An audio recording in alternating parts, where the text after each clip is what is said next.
Those that are regular listeners to the Business Breakfast know that we talk a lot about real estate, with good reason at the moment. The real estate and the property market is booming at the moment, but there's a little bit of a problem out there, and it comes with those two words, supply and demand. There seems to be an imbalance at present. And yet, when you look around cities like Dubai and further afield here in the UAE, there are no shortage of opportunities for developers out there. But how do you address the problem?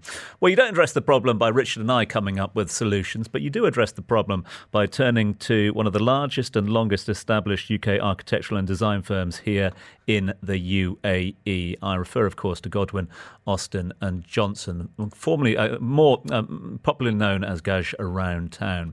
And the man at the helm has been for almost 40 years now, almost 40 years of regional experience to his name.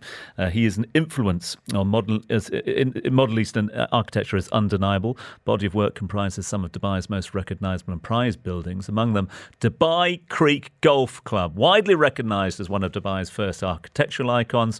So much so, it features on your 20 dirham note. Just have a look at the one in your wallet now. Absolute pleasure to welcome the managing partner at Godwin, Austin and Johnson, Brian Johnson, to the show. Brian, morning to you. Morning to you, John. How are you? Really appreciate your time this morning and to solve a few issues for us. That we take it as a given, Brian, that there is a supply and demand issue out there. Demand being for now, or rather yesterday, not for 2 years. So given your experience, what can developers do to meet this demand at the moment? Well, I think one of the problems is that when there's a supply and demand issue in other parts of the world, sometimes it's you need more in the residential market, or you need it more in the office market, or different sorts of market. And obviously you can then convert from one to the other. At the moment, I think the supply problem is actually in all the sectors. So that combined with the fact that it's much more difficult in this part of the world because you don't have that unused building stock. We in the UK we've converted a mental hospital into a club. We've actually put a swimming pool into a church, into a chapel. We do all sorts of strange things there, which are much more difficult to do here because you don't have that sort of core of reusable buildings they need repurposing. So that really everything has to be a bit new, and that I think combined with the fact that you've got regulations which are quite prescriptive and are in the interest of safety in the market, actually make it quite difficult to repurpose buildings here. There are very few examples. Let's talk about repurposing if we can. Richard and I have been having the discussion throughout the morning about historical buildings here in the UAE. Fully respect the fact that history here is a little shorter than maybe other parts of the world. But nonetheless, these are significant architectural buildings that exist here in Dubai and other parts of the UAE. The reason we started talking about this, a rumour doing the rounds that there is a very well-known building down in the Karama area that you might have gone to post a letter or otherwise back in the day that might be up for development. Are we getting to get to a point, Brian, where you can repurpose historical buildings here, or is it all about the real estate? I think nobody would be more delighted than me if we were able to do some repurposing. I mean, I think the nearest we've got to it as built would be the Chedi Al Bayt in Sharjah, where 3 old houses were converted into the part of the hotel, and then we added obviously a lot more rooms. But that is a sort of change of use repurposing. We do quite a lot of repurposing within schools. I mean, Dubai College, which I designed over 40 years ago, we're continuing to move things around, add new buildings and so on and so on. And each time it's a sort of repurposing, but within the educational environment. I think that the complete reuse of something different, and the building you're talking about, will be an exciting opportunity for something, if somebody can actually get their teeth into it and do something a bit unusual. There's not much point in simply changing its use and letting it stay the same. We want to see some exciting architectural interventions, like you get in Barcelona with that old armory museum down there and so on. Is there any reason why we can't do that here, Brian? No, I don't think there is a reason why you can't. I think the opportunities, as I say, for taking a building that's lost its original purpose. The only one I could think of, and we were involved with it some years ago, was the old, that fish processing plant in Yeah. Kalba. Yeah. Well, we worked with Her Highness Sheikh Hur in Sharjah to make that into an art gallery quite a few years ago. The project died, but I think it's back on the cards again. I've heard some rumors that it's back on the cards. So that would be, an industrial building turned into an art gallery. That's the sort of exciting opportunities that one might find.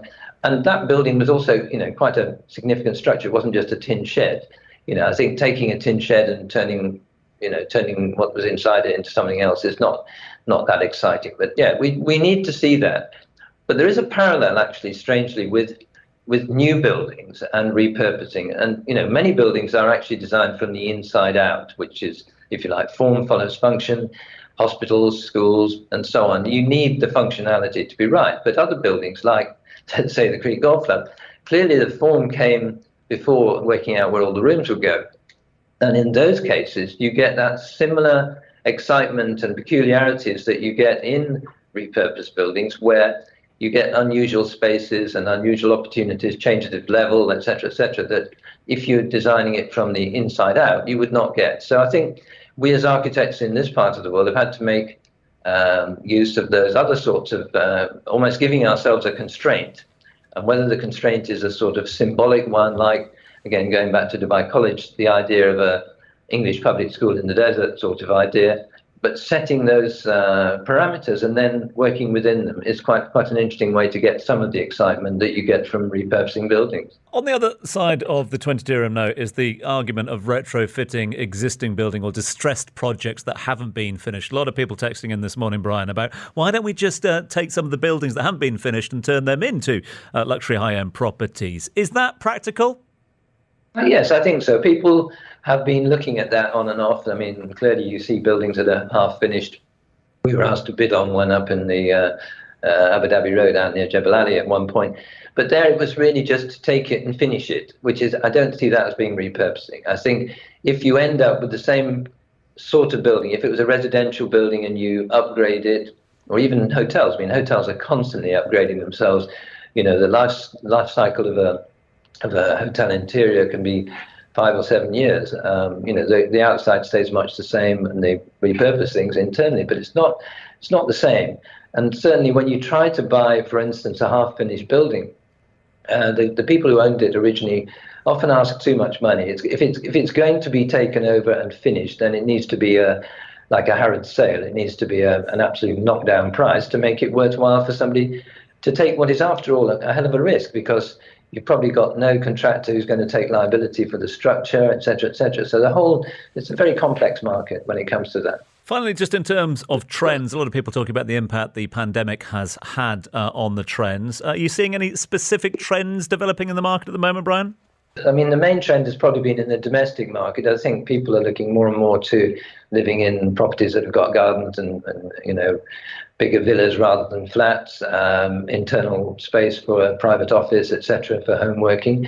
It doesn't affect all professions, but there's a growing market, and I think quite a few people are coming here from overseas to do just that. I think on the technology side, you've got very few people these days expect to have to flush a toilet by anything more than waving their arm at it.